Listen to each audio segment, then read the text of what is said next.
History is full of great rivalries. Hatfields versus McCoys, Bloods versus Crips, Plants versus Zombies. But of all history's rivalries, none compare with SNES versus Genesis. It's the one that introduced the world to the phrase console wars and has plagued the gaming community ever since. So which 16-bit console truly was the most influential? The Nintendo powerhouse or the Sega bad boy? It's time we put this decades-old debate to rest. Ladies and gentlemen of the internet, welcome to Deadlock.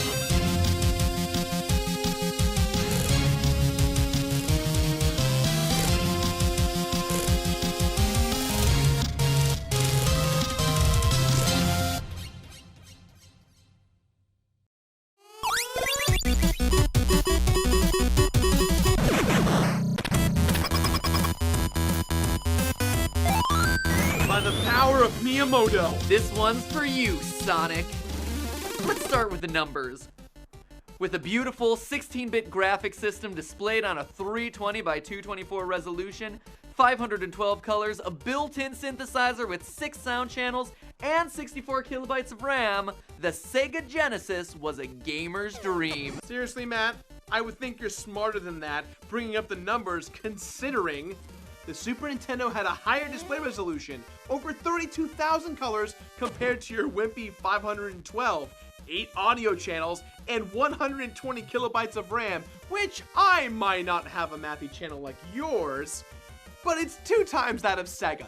In the 90s, the Super Nintendo was a juggernaut, bitch. The 90s? Just about that same time that joke was relevant. I don't even know why we're having this discussion. There isn't a single thing that the Sega has that the Super Nintendo does not outperform. That's what I thought you'd say. I activate my trap.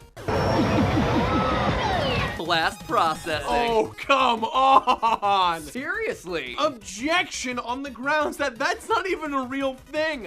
I thought this was supposed to be a legitimate debate.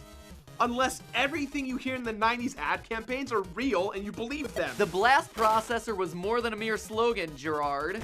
It was the nickname of the 7.67 megahertz computer speed the Sega was capable of. Out of curiosity, what was the Super Nintendo CPU speed? What was that? I can't hear you. Speak up for the good people at home, would you? Okay, fine. 3.56, but it doesn't so matter. So the Sega Genesis was faster than the Super Nintendo.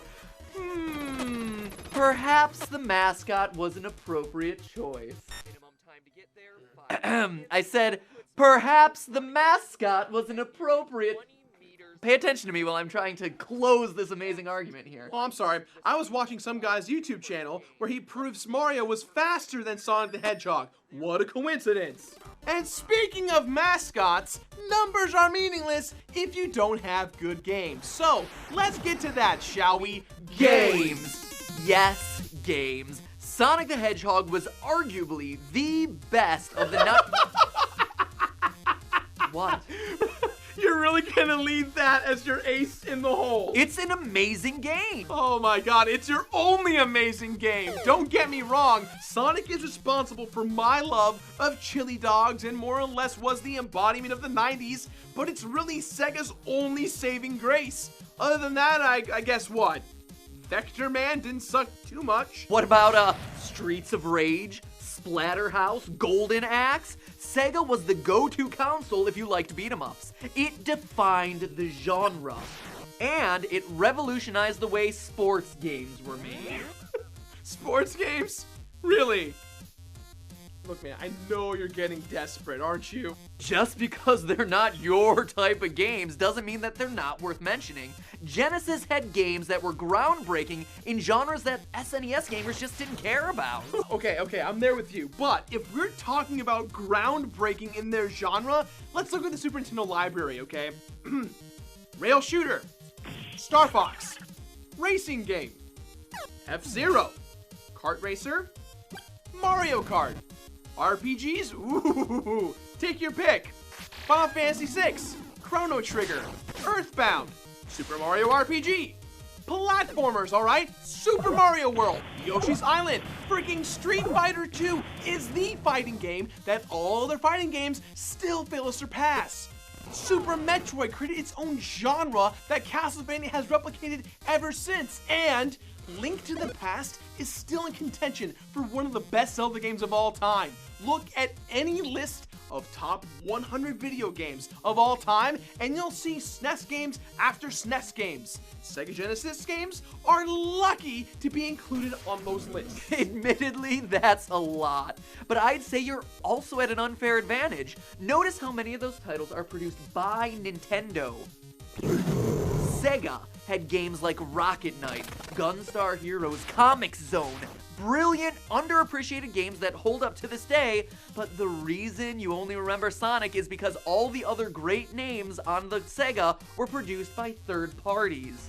And I should also mention Sega invented the game case. Before Sega, games came in crummy cardboard boxes that your mom threw away. With game cases, it became much more manageable to sort your games, setting the example that all gaming companies still use to this day. That's great, you guys.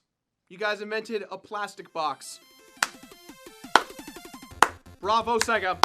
Bra freaking Bo, you sure did it. You guys had a few gems, but you had to dig through a mountain of altered beasts and kid chameleons to get there. At least our Mortal Kombat had blood. Okay, we had it in the second one, and at least we didn't have to press start to change between punching and kicking. Ooh, low blow, dude. That's like a Johnny Cage level ball punch there. Hey man, the truth hurts. Let's finish this. Closing arguments. Super Nintendo was almost the perfect 16-bit console.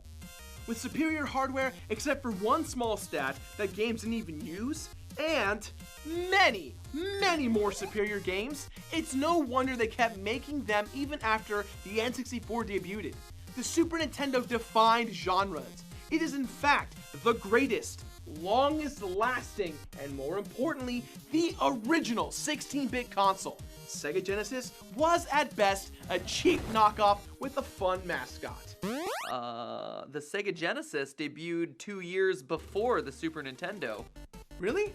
Sega wasn't even competing with the Super Nintendo. It was competing with the regular Nintendo. The fact that it lasted so long in the marketplace is truly a testament to its genius engineering. Okay, well, regardless, the Super Nintendo laid the groundwork for all consoles that followed it. Really? Let me ask you something. Close your eyes, Jirard. Fine. Close your eyes. Yeah, thank you. How would you feel about a console with a wireless controller, downloadable games, online play, an official online marketplace, and backwards compatibility? That sounds like a current generation console to me. Exactly. But what I was describing there was the Sega Genesis. It was the first console to have wireless controllers, one of the first to utilize online play through Sega MegaNet, have an online marketplace with the Sega Channel, and backward compatibility with the Megadrive. A feat, mind you, that the SNES could only try to mimic with the Super Game Boy.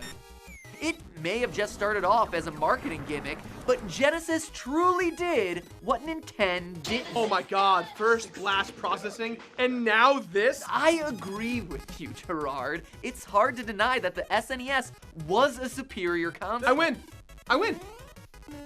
Thank you! Suck it, Sega! USA! For its time.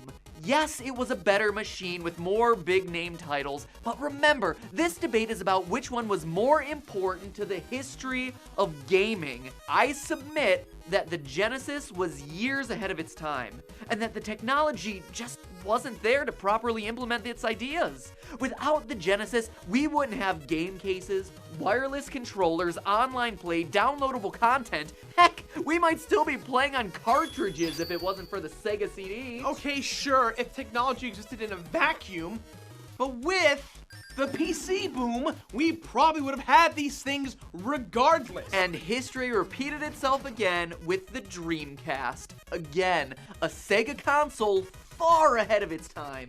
Okay, you know what? It's really a question of games versus tech. Genesis was influential for its ideas, poorly implemented or no. SNES was influential for its games and the legacy that those games created. So it would seem. If it's any consolation, I was an SNES guy myself. That was just a terrible pun. And that's the way that you wanted to end this episode. Yes. Yes, it was. Ladies and gentlemen, we have reached deadlock. Now the debate is in your hands. Which system truly was the most influential? Click on which side you think wins and finally put an end to this long-standing game debate.